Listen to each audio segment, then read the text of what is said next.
Welcome back, listeners, to a new episode of the New Standard. And you're checking out Lance Williams and Neil Coulong on November 13th. What's up, Big Neil? It's a great day for Steelers fans everywhere, Lance. We saw the black and gold today take down the other wannabe black and gold New Orleans Saints 20-10 in Pittsburgh NFL Week 10 action. We saw a ramped up Steelers defense. We saw a ramped up Steelers offense led by a running game I don't think anybody saw coming today. Getting it from everybody. Najee Harris, Jalen Warren, Kenny Pickett. Big game for the Steelers. A big win to move to 3-6 on the season. We're going to celebrate it, though, aren't we, Lance? Yes, we are. A win is a damn win. Wins are wins are wins are wins. Before we hop into the program, if you want to participate, go to YouTube, do a search for the New Standard. Please like and subscribe to the program. Do a search again for the New Standard and Lance Williams or Neil Coulong. Also, you can catch us on any podcast platform by doing the same. Do a search for the New Standard. I don't want to be remiss. Want to wish every person in Steeler Nation a happy Veterans Day. Specifically, want to give a big shout out to my grandfather who was in World War II and to my in-laws who both served in the Army. My wife is an Army baby. So big up to all of the veterans out there who have served. Neil, I'm sure you have some vets in your family that have served. I do. I have a Bronze Star winning grandfather who jumped. He was part of the paragliding division in the Normandy invasion. My grandfather was stationed in Guam and Puerto Rico during World War II as well, which is where he met his future wife, my grandmother. Yes, we were raised with something of a reverence to military, and thank you all for your service. Something we should do a lot more than we do just in one day. The month of November is Veterans Month as far as I'm concerned. Thank you all for your service. I hope you enjoyed today's game. Excellent. That's outstanding.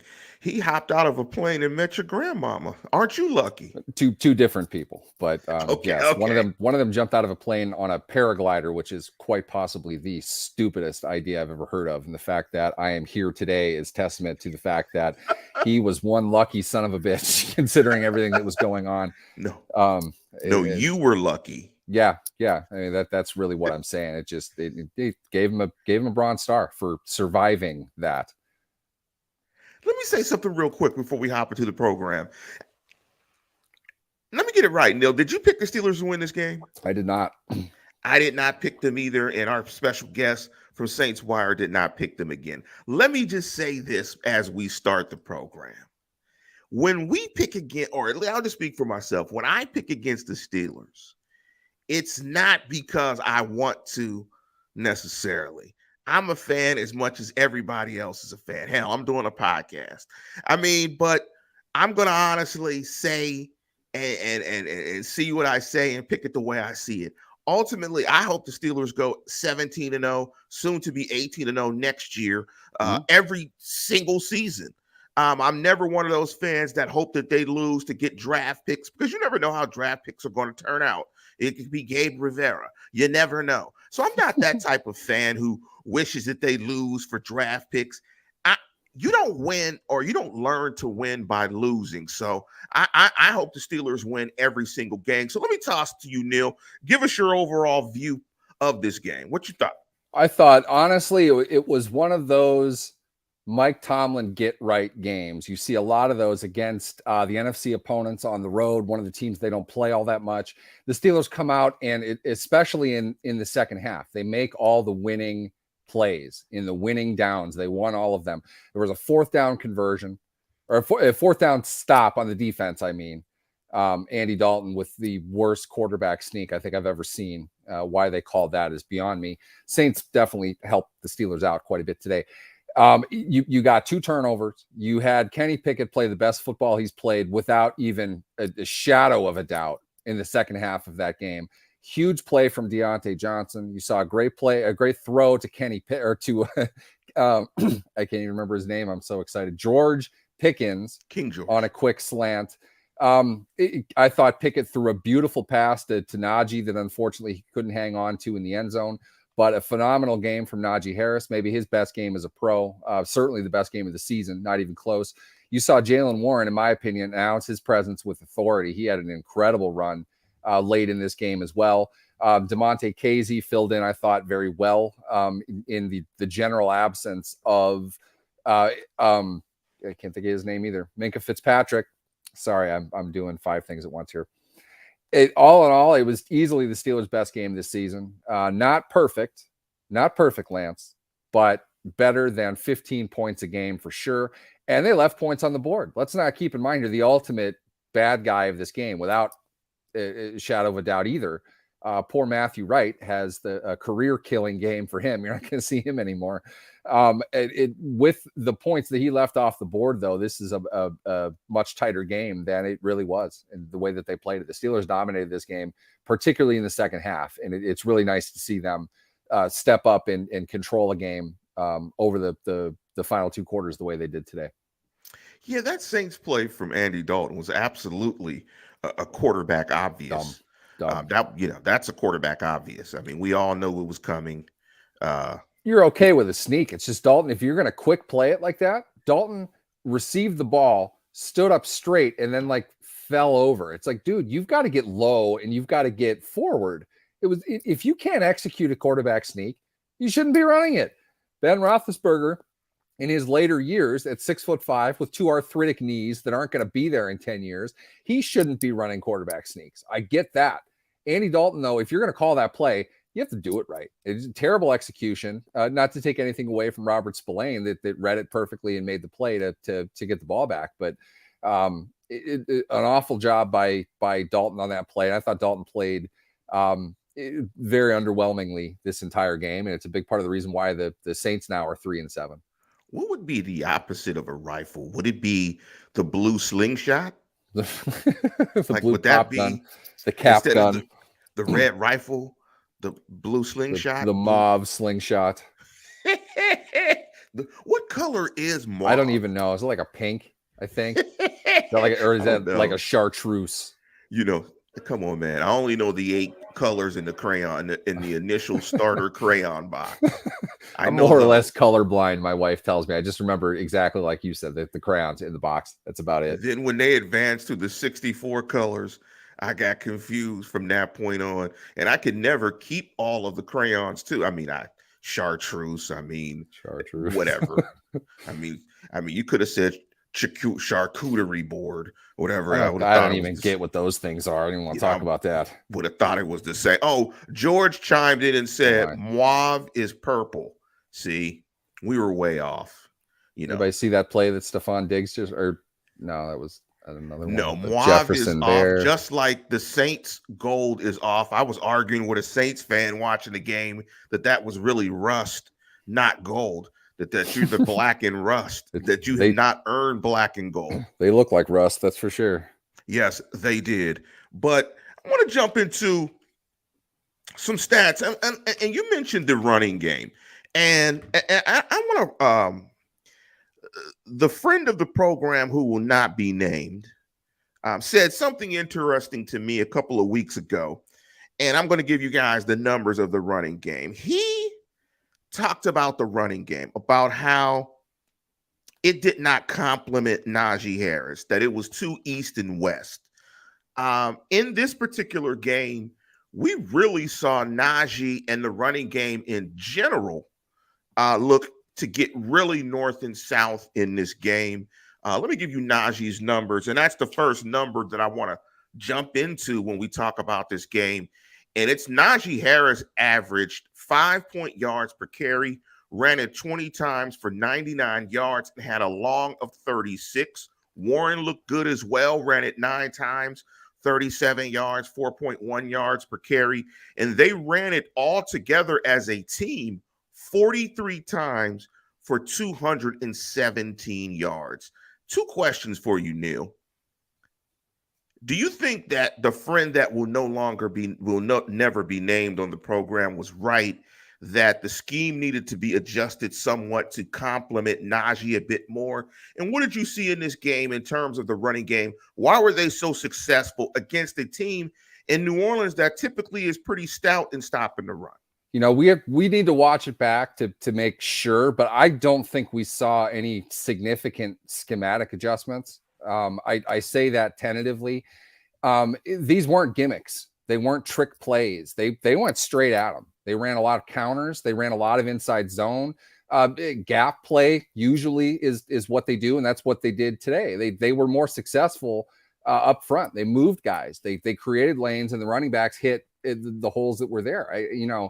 I'm not trying to suggest it's a magic formula or anything like that, but it's pretty helpful when you get hat on hat and move guys. They did that today. By far, I mean, not even close. I think their total today, you put any two games this season together, and I think it was about what they had today. They did an excellent job up front. And if there's a group here that needs to take a bow, it's the Steelers offensive line. We're going to credit Najee Harris. We're going to credit Jaylen Warren.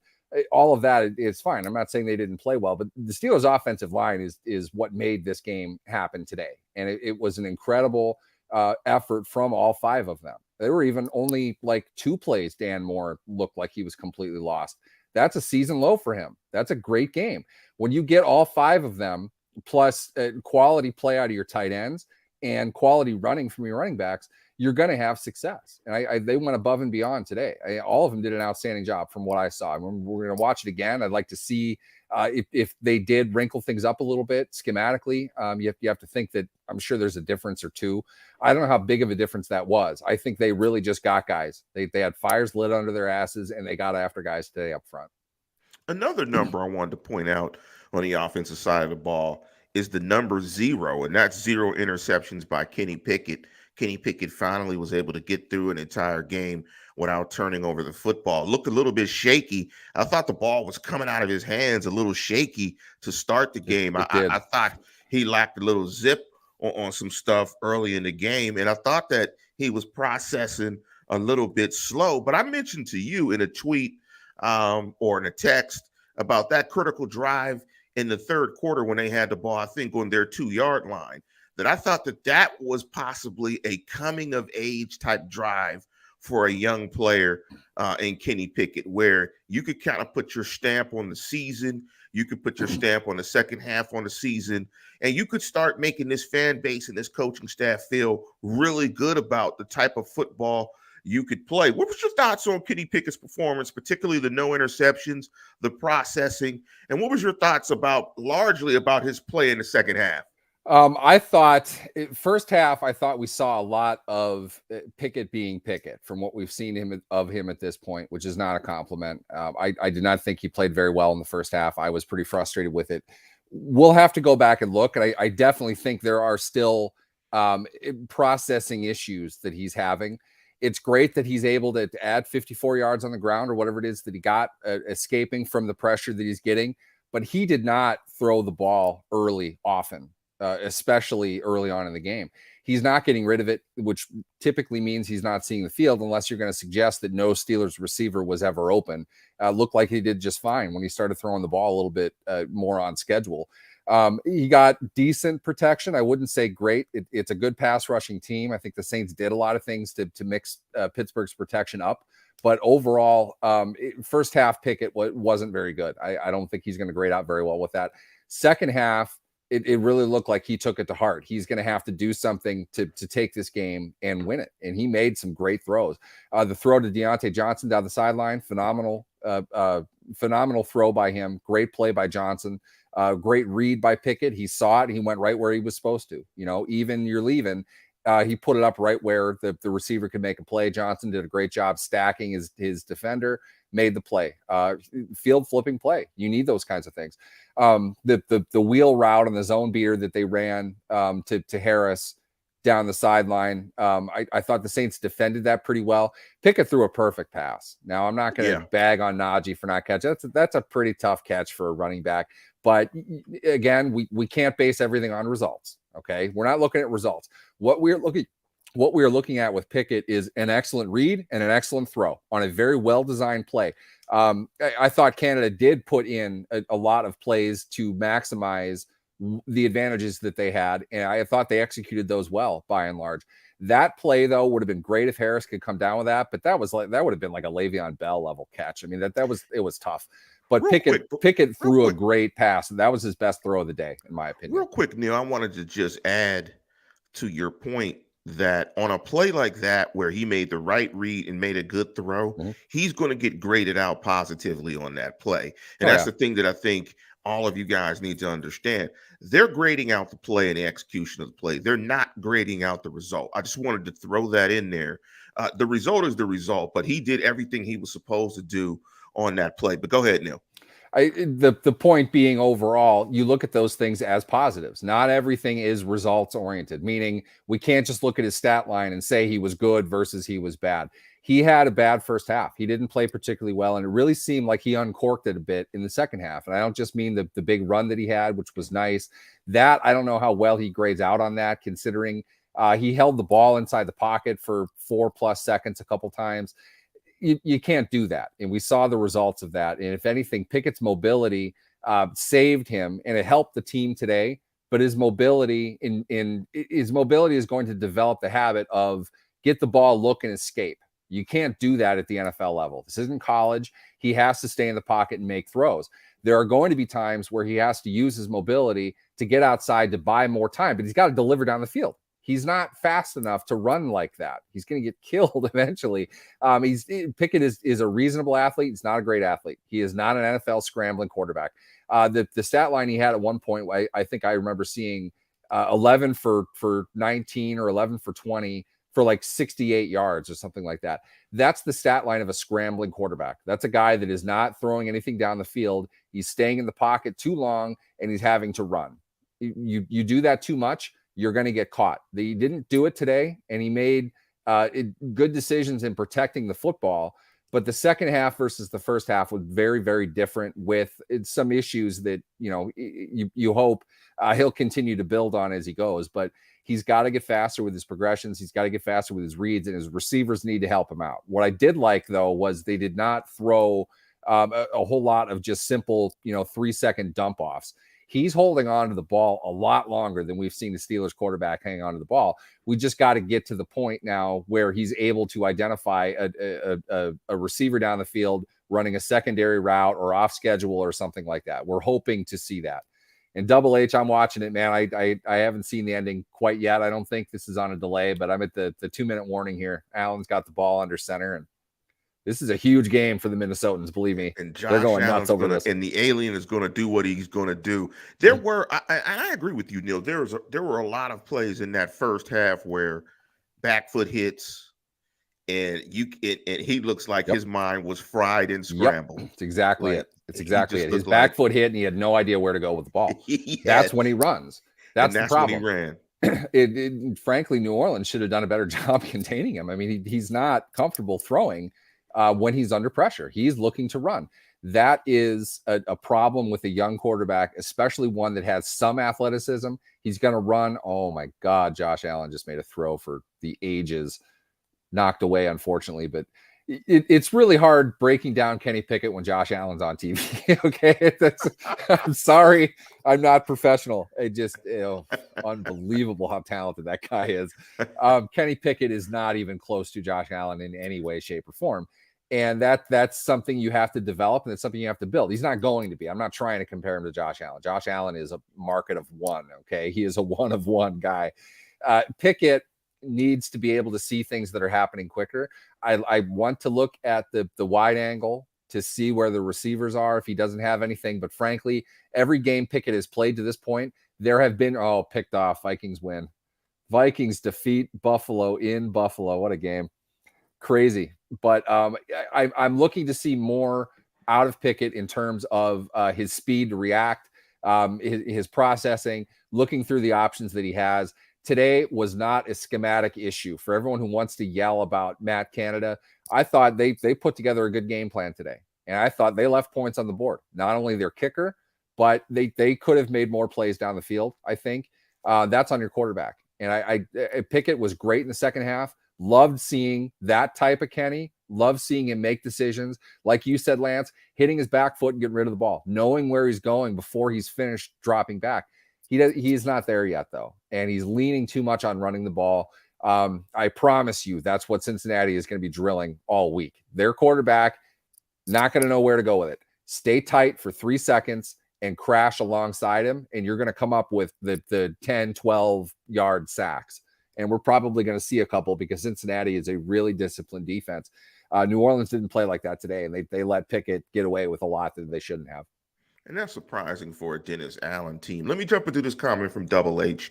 Pickett needs more confidence, possibly with his left side of his offensive line, to make better decisions. And to that comment, the other number that I wanted to jump into was 6 sacks. The offensive line, I thought, played very well in the run game, but I thought the pass protection was somewhat spotty. But that's the symbiotic relationship between the quarterback and pass protection. Is if you have a quarterback whose back foot is hitting and he's kind of confused, well, when the ball's supposed to get out by play design, you're going to have an issue where against a team that rushes the quarterback pretty well like New Orleans, you're going to get a 6-sack game. What was your thoughts in terms of pass pro? A lot of it on Kenny, a lot of it on the offensive line, shared blame. What was your thought, particularly of that number in the 6 sacks? I honestly, I can't say that it was a great protection game. Again, without diving into it, there's more to look at. I can't say it was a great protection game. I will also say that Pickett literally ran himself into 1 sack that I know of for sure, that came from some pressure. But again, a quarterback's job is to throw the ball, not escape the pocket. You have to get rid of it at some point. The number of sacks is going to be skewed because of that. It's hard to make a determination when you are that set on hanging on to the ball. Go back to Ben Roethlisberger, certainly playing under Bruce Arians. Part of the issue he's racking up as many sacks as he was because he held on to the ball forever. There's a point that you need to release. I'm also not saying that he needs to get rid of it in Brady like 1.3 seconds or whatever, but he's got to be able to process what he's seeing and make plays, because it's not as if they're running nothing but 15 to 18-yard digs down the field. Okay, he's got options all over the field. I thought they balanced that out well today. Guys were at different depths. We saw players. We saw Pickett throw intermediate stuff a bit more often. They made plays downfield. They drew penalties. I thought the receivers did a fairly decent job today. It's hard to think that they were never open except for these plays where he actually threw the ball. He held on to it too long, and because of that, you're going to invite sacks. You wait around for the big play to develop, you're probably going to take a few sacks. If he's hitting consistently on big plays, you can take those sacks. I don't think that balance was even today. It made, again, really nice play, a great throw to Deontay Johnson. Johnson played really well today. I thought he did some great things in their offense. He's got to be able to get rid of the ball normally a bit faster if they want to limit the sacks. But the protection wasn't great either. You know, they did a great job up front in the run game. Not entirely sure we saw great pass protection today. The number that I was really impressed with, and I'm going to ask you another question before we get to the defensive side of the ball about Kenny Pickett, because we were texting back and forth and I wanted to toss it to you. But the other number I was impressed with, not necessarily the 17 third down attempts, but it was the percentage that they converted them at 53%. They were 9 of 17 on third down. This was a number that I really wanted to watch with Kenny Pickett in terms of the second half of the year and his progression as the QB1. Would they get better on third down? I thought they were better on third down. It's weird when you have that many third down attempts because it lulls, like you cannot make a few in a row, then you make some. I was surprised that the number was 9 of 17 for 53% in this game. What was your thought of Kenny Pickett and the offense's performance on third down? Do you think he was solid, looked a little bit better after this bye week? I think if anything we can say, and I don't have the stats in front of me, I'm digging for it because I can tell that's where you were going with this, and I apologize for not having it ready. I would imagine their third and distance in this game was considerably more manageable than it's been. Yes. They ran the ball well, and they converted. I said that I was watching the game with my brother, and I said this.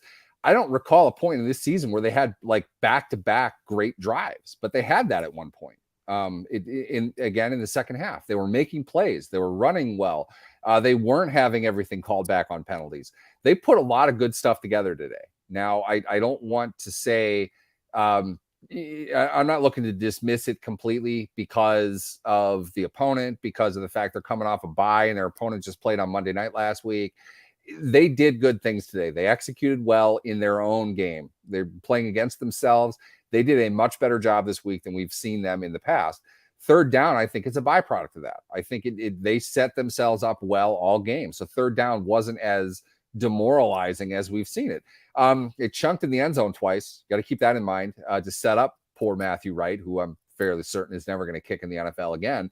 They had both of those opportunities to score. Those were two good drives that gave them a shot to get in the end zone, and they fell short, unfortunately, with that. So I would probably criticize the red zone a little bit more than third downs, but overall, it's hard to complain. They move the ball. This is a team. 379 yards is a lot of yards for the Steelers.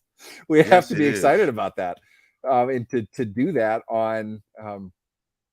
They did take 6 sacks. Saints had 10 penalties.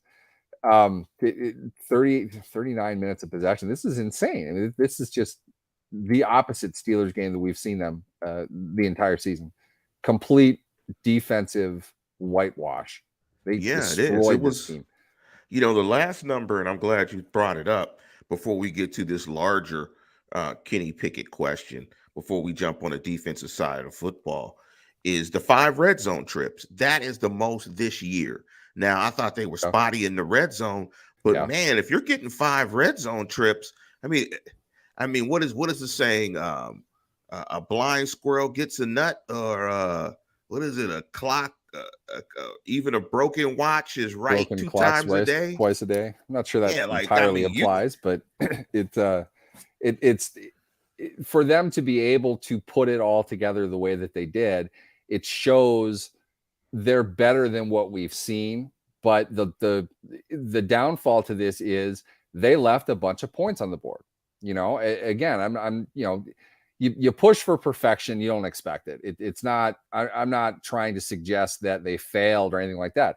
They did a great job, but they still left a lot on the table. There's still more that they can do. They can continue to improve, and I feel like they will. Just overall, not 4 quarters of greatness from the offense, but an excellent performance for their standard that they have set so far this season. And it should give them confidence going into a much better Bengals team next week, and what's going to be a really tough game for them. So I guess we could change for the offense the saying from the standard is the standard to their standard is their standard. Yep, that's where they are. And, you know, I know that's far less appealing and less sexy, but it's true. This is a team that averaged 15 points a game, scoring 20.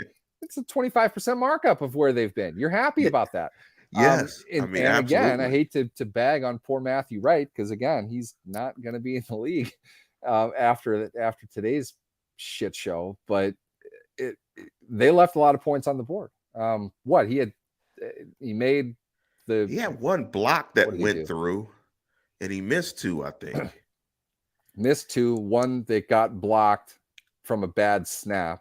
So don't blame him for that. Yeah, but it wasn't good. But he didn't kick the ball well. I mean, it just people don't watch special teams and to know the skill for that. That was something that I helped not coach, but just monitor and point out things that were going on from different teams, special teams players.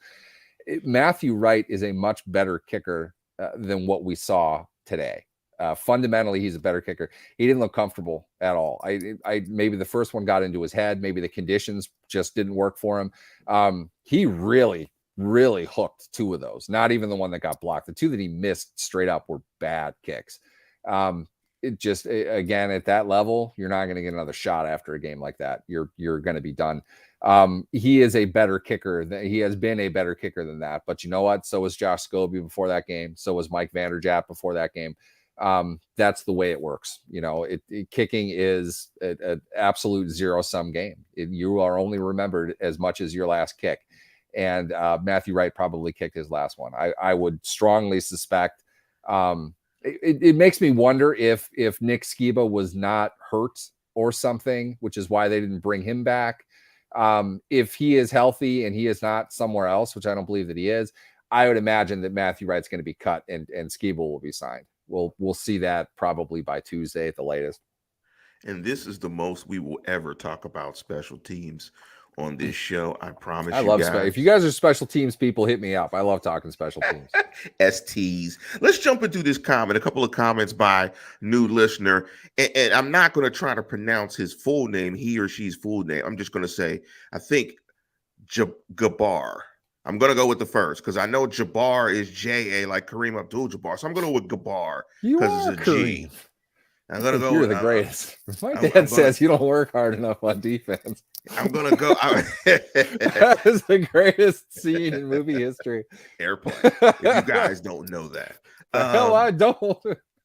Kareem was And phenomenal so in that. Gabar says, watching Josh Allen, you can see why I want them to draft Hendon Hooker or possibly, I guess he's talking about the quarterback from Kentucky, Levi. But I prefer Hooker, though. He went on to also say Pickett doesn't have superior talent. He's closer to his ceiling. If we can upgrade in the draft, you do it. Pickett wouldn't be a first rounder this year. And LT retorted by saying, Pickett is fine. Give him time to grow. Grayson said, I don't think Pickett is close to his ceiling at all. This is rookie tape. LT came back and said, he's an above average QB game manager. That's all we need at the moment with this defense. We were going back and forth a little bit during the game about Pickett sucks. And I was like, I'll give him some time. And we're in this debate, this back and forth. Where are you? I mean, I know he does not have the physical talent of a Josh Allen. Many don't. I mean, he's not a high-end physical talent, but I'm not sure you have to necessarily be to be an effective quarterback in the National Football League. We've seen it time and time again. What's your thought in this back and forth debate that these guys are having in the chat? I think there's a lot of very fair comments that are being made in here, and I agree with a lot of both of it. I will say this, and I have said this. I have said this. Kenny Pickett is not a superior talent in any way, shape, or form. What I hoped to get from Pickett was a continued development of his deep ball ability. I felt he did well in that area. I thought he got a bad rap because he doesn't have a cannon arm, so people don't think that makes a difference when you're throwing deep. Today, I've brought this up twice before. This is how impressed I was. It's a perfect pass to Deontay Johnson down the right sideline, and it was a perfect pass to Najee Harris down the left sideline. He can throw the ball deep. He has great touch. He has great accuracy on deep passes. He needs to develop his processing. That's not so much of a talent question. Talent really kind of depends on how we want to define it. I don't know where Pickett's ceiling is because he's a rookie. And the point that was made in here as well is perfectly fair. We are seeing rookie tape, but we also see a quarterback that doesn't have great physical tools. He doesn't have a great arm. I know he's running a lot, but he's still running like a college quarterback. He's not Lamar. He's not going to break you down in the middle of the field. If you give him an opportunity, he's going to run. In that sense, that makes him not Ben Roethlisberger. It's not an advanced elite weapon that he can use. He doesn't have an elite trait to him. The one thing, though, that I have loved about Pickett, from watching him at Pitt, watching his film there, and to a certain point, what we've seen so far of him with the Steelers, he's got guts. He's a warrior. He wants to fight. I like guys like that. If that's all I get, okay, let's roll out the ball, strap on the pads, and let's go. I don't mind that part of it because he's the type that's going to find a way to make it work. You're not going to have to work very hard to come up with a way to stop Kenny Pickett, though. And that's where the tools and the talent comes into play. That's why quarterbacks get drafted in the top 5. And that's why if it turns out the Steelers draft in the top 5, if it's me, I gotta be convinced long and hard why I'm not taking some of the dudes that are in there. Will Levis, no, I'm not. The kid from Kentucky, not taking that guy. I don't know. I have no clue how he has the hype he has. I honestly think he paid off Mel Kiper to talk about him once, and everyone thinks that he's this top end talent. Doesn't seem like that to me at all. But there are some dudes in this draft, and it's absolutely true. This year, no way Kenny Pickett is a first round pick. There's no way. In fact, I'd even argue the only reason he was a first round pick last year is because the Steelers were on the clock at 20. If there was somebody else that the Steelers had wanted, and there are other guys they could have used, if that was them at 20, they might not have taken him at all. And if that's the case, does he go in the second round? Maybe the Steelers take him there. I don't know. But talent wise, ceiling wise, I really don't think that I don't think it's worth talking about whether he would be a first or a second round pick. Not now anyway. His contract comes up, then we can discuss it and debate it. But for now, he got taken by a team that absolutely needed a quarterback right away. We'll see where he ends up. We're not done evaluating him yet. We have seen some good things. We've seen a lot of bad things. There are a lot of not good things. A lot of rookie tape. The real question is how long will Pittsburgh go believing in seeing the rookie tape versus seeing an NFL quarterback? Because you have to look at both of those things. And that's a great point. And I think Grayson Brown also made a good point that I don't know what KP8 is because it's week 10 and he's a rookie. Say what you want about him, but it's way too early to judge his pedigree based on 6 games.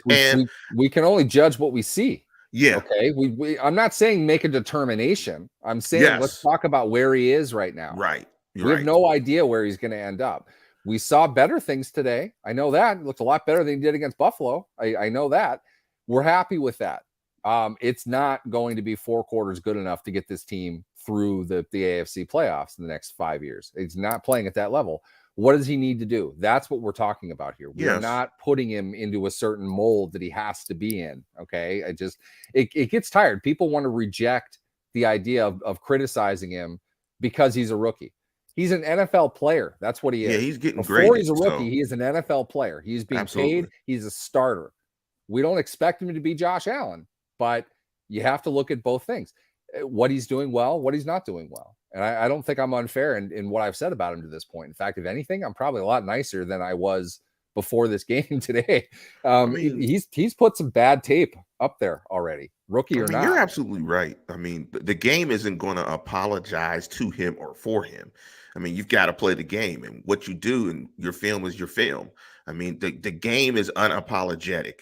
So he's either going to play very good, poor, somewhere in between. Yes, he is a rookie. It'd be interesting, how are the Steelers making the decision if they had a top 5 draft pick and they were in position to take the Ohio State kid or the Alabama kid, what makes them not do it? I mean, that's the interesting thing. I would love to be a fly on the wall. Yeah. But I'll guarantee you that's the literal $1 billion question for this franchise right now. I would say I'd almost guarantee you if they had an opportunity to take one of those guys. Is that Caleb Williams kid draft eligible? The kid from USC? I know how much you probably enjoy that, but holy hell, that kid is good. Yeah, he's a 5-star kid. I think he might be too young. I think he's a sophomore right now, but that kid's 1 overall. He's a 5-star guy. He played very well against my Cal Bears. But let's jump to the other side of the football, and let's jump to this Steeler defense. What was your thoughts about TJ? What did TJ look like to you? Did he look like a guy coming back after a few weeks? Conditioning issues. What was your thoughts? Not explosive. They didn't have him out there right away to start the second half. I think they're trying to. He's not ever going to. TJ Watt of all people is not going to admit that he's on any type of snap count tracker. But I'm sure that was the decision that they wanted to make, not because he can't do it or whatever, but you've got to worry about the fitness piece of it. I don't know if you guys have ever gotten in a 3-point stance, fired off and rushed a passer before. It is ass tiring work. Okay. To do that, especially late in a game, you got to have wind, and your football endurance is not the same if you don't have pads on and helmets hitting guys. Okay. I ride an elliptical bike. I do that pretty consistently. I'm in pretty decent shape. I've got a family Thanksgiving football game coming up.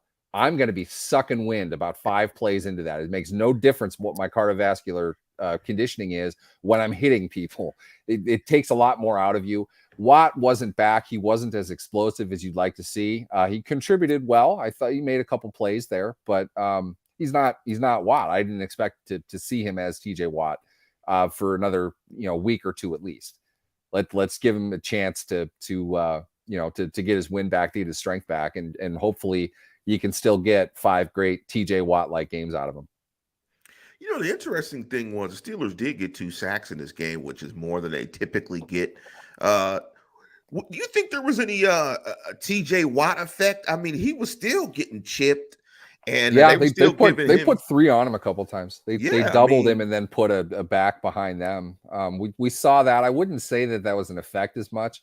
Their left tackle had some problems with Alex Highsmith. Didn't I would imagine when we see the PFF grades, their left tackle is not going to score very well.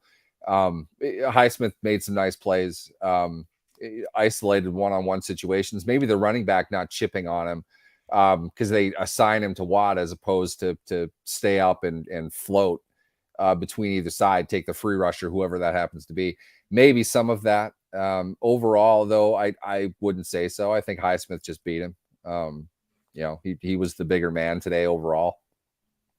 I thought what was interesting too is the Steelers deployed TJ. It looked like a little bit of wide nine to try to They do that. possibly give him a little bit of help, kind of give him a head start somewhat against that tackle.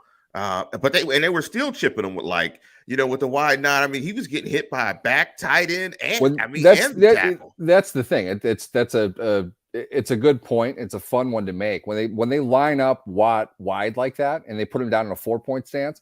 You'll notice them do this against Baltimore probably more than anybody else. They're daring them to put the tight end out on him. In other words, what they're saying is you keep your tight end in line. He's going to have to stay in to block Watt. Otherwise, Watt's got this gigantic lane to come and get him. If you put the tight end in the slot, Watt's right there to hit him. So it's kind of a dare move by Tomlin to force the defense to concentrate more on a unique angle more than anything else. It unbalances a protection scheme. You'll see them do that when teams play double tight a lot, get Watt out wide just so he can be in a passing lane for the short flare outs. If you're throwing dinky stuff to your tight ends, which frankly the Ravens do a lot, Watt is in position to drop and make plays on those passes. We saw that in the 2-point conversion that Watt disrupted 2 years ago against Baltimore or last year. Was that last year? That was last year. Wow. Yeah. Long time ago, it feels like. Plays like that.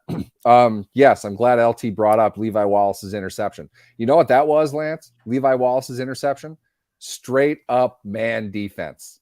Man defense, and Levi Wallace was the bigger man on that play against former 7th overall pick, West Virginia stud, poor Kevin White, who couldn't stay healthy for more than 2 games at a time.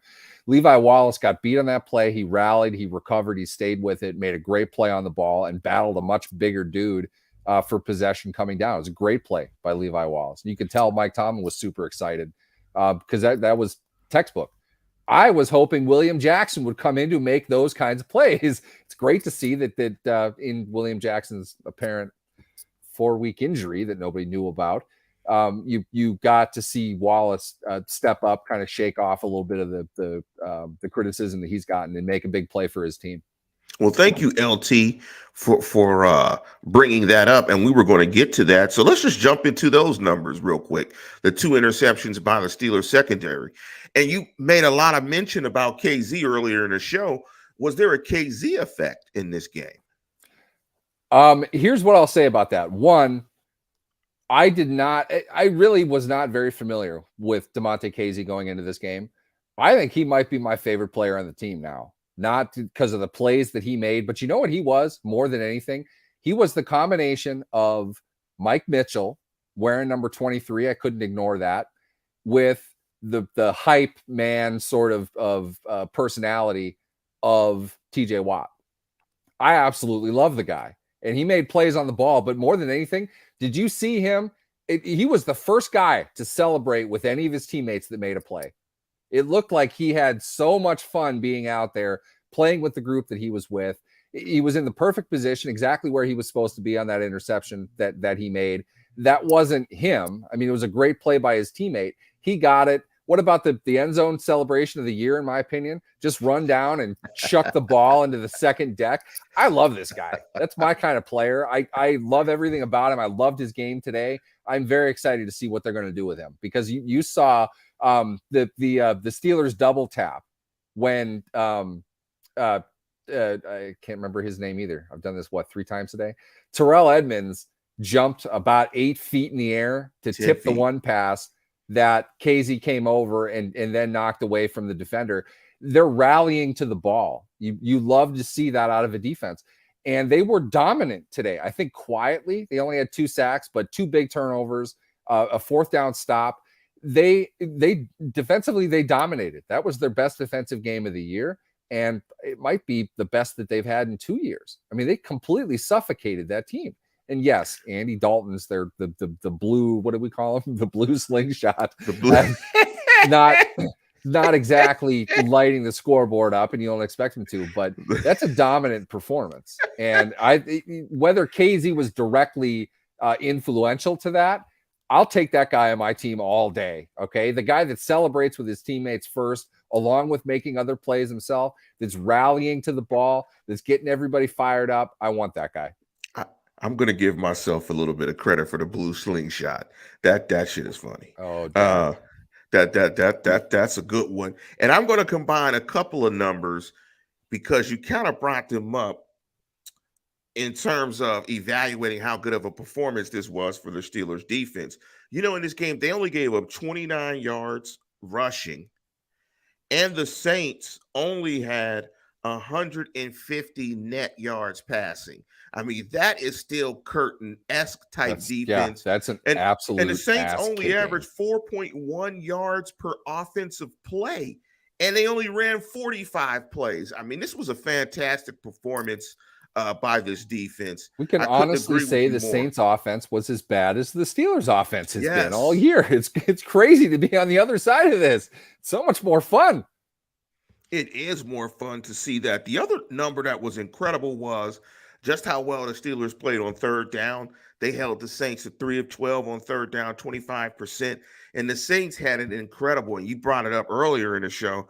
They only had the ball 21 minutes of this game. I mean, that's absolutely incredible. I personally did not foresee a game in which the Steelers would have the ball 38 minutes. I just thought that was impossible. 39, round up. It's like 38-54. Yes. That's, you get basically 3 turnovers in the game and you don't turn the ball over yourself. But that time of possession is like violent. I mean, that's a major one-sided affair. And the numbers are unbelievable in this game from what we've seen of the Steelers this season leading into this game. Huge cover. But sorry if I'm interrupting the other numbers, Lance. What about this? 28-10 in first downs. 28-10. Yes. 10 first downs. That's Steelers like. They got 28 today. That's, I mean, and while you were saying it, I'm glad you brought that up because I was hypnotized by some other numbers when I'm looking at the numbers. When you want to look at net yards rushing, the Saints had a net of 29 to the Steelers 217. I mean, that's what, almost 180 something yards difference. And the Saints averaged 1.9 yards per rushing play to the Steelers 5. I mean, that might be the most astonishing number we've seen all year. I mean, we never, I'm gonna just be honest. I never thought I'd see the Steelers average 5 yards a carry ever again, let alone this year. I thought the Steelers averaging 5 yards a carry would be absolutely impossible. But they did that in this game. And this is a Saints defense, although it's not the best in the league by far. It's a good defense that holds itself really accountable in how it plays the run. I mean, they play the run pretty well. And it was just incredible to see the Steelers be able to get their running game right and kind of fixed. And that this kind of served as an offensive get-right game. But let me do this because, we got to have some fun with this because, we always on podcasts and video shows, and you always kind of need to, you start feeling really good and frisky after you get a win. Let's do this real quick, Neil. Let's jump into this Steelers schedule. And after this victory, you want to pick these last couple of games? I'm going to be the buzzkill. Let's do this because I hate to tell you, a lot of these problems aren't going away. Let's do this. Okay. Next week against Cincinnati at home. Do they beat Cincinnati? No, they do not. I would agree. They don't beat Cincinnati. Week 12 against Indianapolis at Lucas Oil. I say they beat God. the Who Colts. we don't even know who the hell the Colts are right now. Odd. I don't. I would have a very, very tough time picking the Colts to win a game for the rest of the year, but I But of just course, they don't are know who they beating the are. Raiders. Yeah, exactly. That's why my brother had a pick 'em thing. I was just like, I'd stay away. I have no idea who the Colts are. Certainly not this week. But what we do know is they're playing the least consistent team in the NFL. So stay away from that game. Not even close to worth it. Richard Tuesday is their coach. Richard Tuesday. Yeah, I'll take the Steelers to win that game. Okay, I'll take the Steelers to beat Richard Tuesday and the Indianapolis Colts. Week 13, the Atlanta Falcons in Atlanta. I'm gonna go with the Steelers to win that game as well. For the same reasons, I kind of thought about leading into it about why I might take the Steelers to beat the Saints. Those interconference games on the road, those are kind of tough. You don't know the opponent at all. The Falcons are just kind of a screwy team, but strength of the Steelers defense now, I'll go with the Steelers. I don't feel good about that game though. I'm gonna guess for you that you'll pick Baltimore in week 14 at Acrisure. Yes, I would take Baltimore in that game. And I will guess that you will pick the Steelers to beat Carolina at Carolina. Fucking Carolina. My God. Yes. Tune into this show. If Carolina wins that game, you're going to want to tune into this show. Yeah, that'll be epic and classic. I will have choice words. Week 16, I'm going to pick them to beat the Raiders. I think the Raiders are just a bad football team. At that point, I think it probably, based on what I've picked to this point, it's almost entirely pride for the Steelers. And you've got the 74 celebration. You've got a lot of veterans coming back. Nice play. Christian Watson, North Dakota State pride, Eve. Touchdown. Christmas Eve game. That's the type of game I think that the Steelers would get up for. And the Raiders, let's be honest, they're a dumpster fire. And PSA, dads out there, that is a Christmas Eve game. Do not bust the flat screen and start breaking shit if they lose. You don't want to do that before Christmas. The only people that do that set it up to do it. It was funny the first time you saw it because it might have been authentic, but the rest of them are junk and you know it.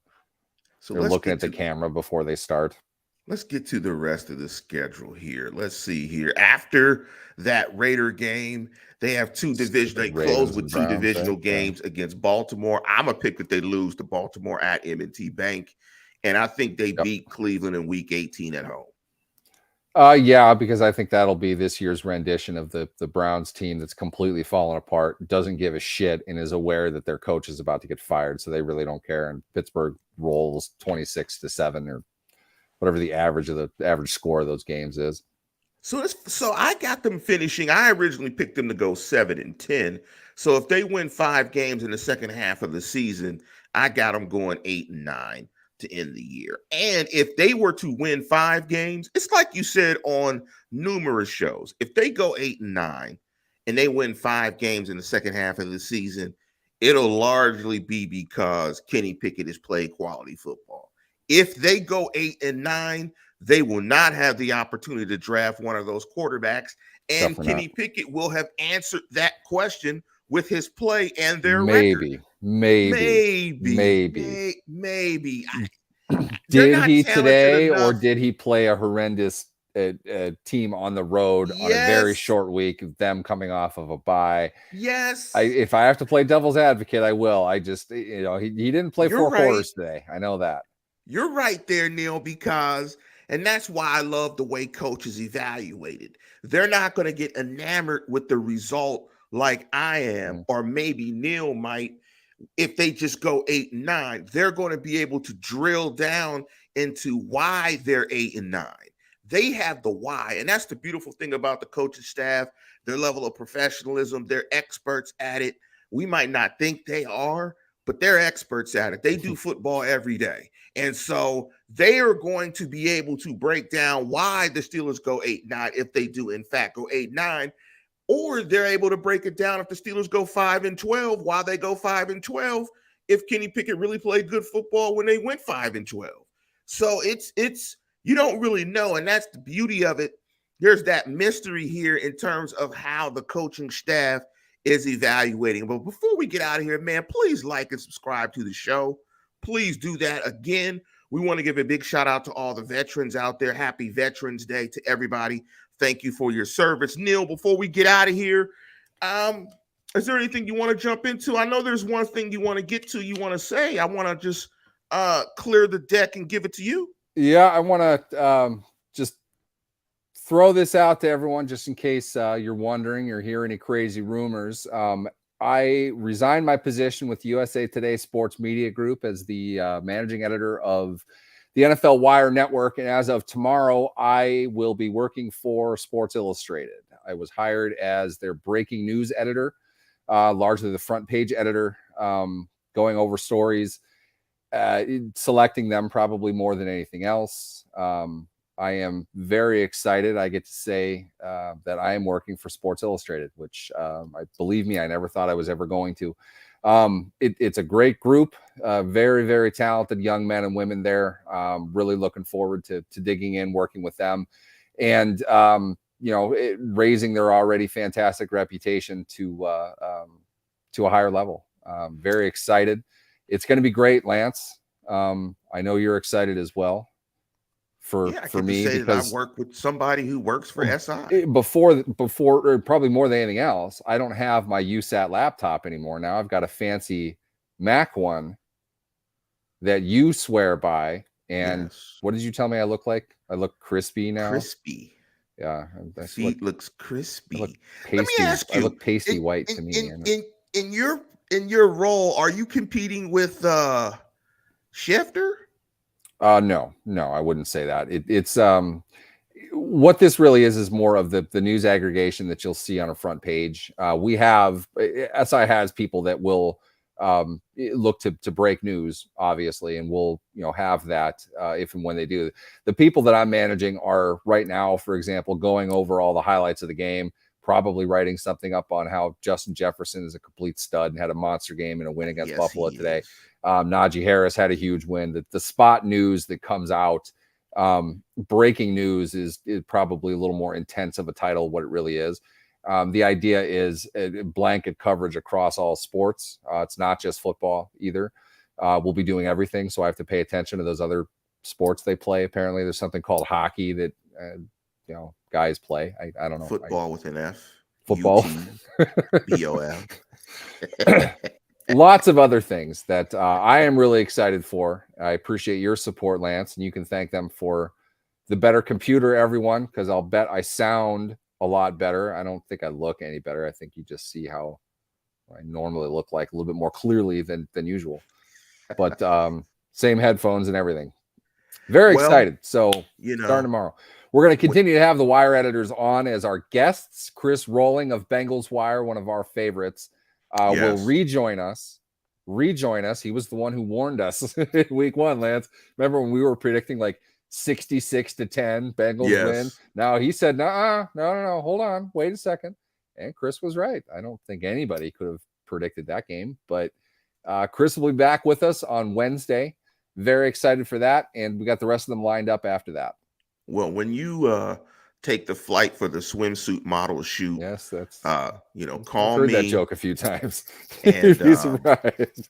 I'll get a Mai Tai or two, and you'll come on in. Call me. Invite yourself down. Yeah. As soon as they ask for my consultation on that, I'll say that I got to bring my assistant along. Yes, absolutely, and I'll be there. Or we could say, if you like and subscribe to the program, we'll put you in Neil's luggage, and you can go to Aruba and go ahead and watch the shoot. But with that, we're going to conclude the program. And as always, tune in, tell a friend, and subscribe. Go Steelers. Steelers get the win to get to 3-6. Go Steelers.